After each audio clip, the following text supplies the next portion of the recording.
Welcome back दोस्तों, आप सभी का मेरे यूट्यूब चैनल फाइनेंशियल बैंक में स्वागत है।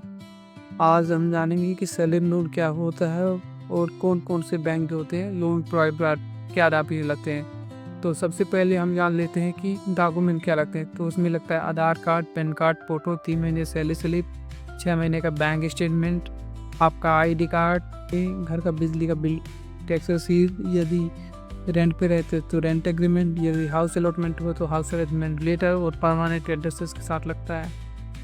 इसके अलावा फॉर्म 16 लगता है और पीएफ करता है तो पीएफ डिडक्शन का वो लगता है अपना पीएफ स्टेटमेंट ले लेते हैं कि कब से जॉब कर रहे हो उसके लिए 1 से 2 साल का पीएफ स्टेटमेंट ले लेते हैं, कितने टाइम तक का मिलता है। तो लोन जो रहते हैं कोई से प्राइवेट हो या गवर्नमेंट हो, कुछ फाइनेंस कंपनी को छोड़ के मैक्सिमम टाइम 5 साल तक का ही सैलरी लोन होता है विदाउट मॉर्गेज इस पे। अब बात करते हैं कि आरओआई पे, तो जैसे वीएफजी हो गया, रेलवे हो गया और इलेक्ट्रिक हो गया। तो जैसे इन लोग के खुद के डिपार्टमेंट्स होते हैं जो लोन प्रोवाइड कराते हैं, तो उनका आरओआई 6 से 7% के आसपास का होता है। इसके अलावा जैसे एसबीआई का हो गया, तो एसबीआई आपको 10 से 12% के टाइम पे अभी लोन प्रोवाइड करा रहा है।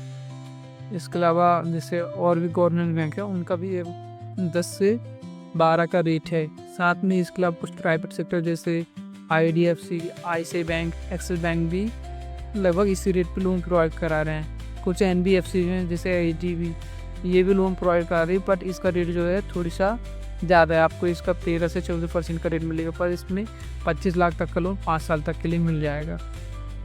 तो यदि आपको सैलरी लोन लेना है तो मेरे बताए गए डॉक्यूमेंट यहाँ पे आपको इजी वे पे कोई भी कंपनी लोन प्रोवाइड करा देगी। ये कंडीशन के हिसाब से रहता है कि आपका सिविल कितना है और सिविल आपने कितना मेंटेन किया, लोन कैसा चला, उसके भी आप ये लोन आपको इजी वे पे 2 से 3 दिन पे लोन प्रोवाइड हो जाएगा। Thank you.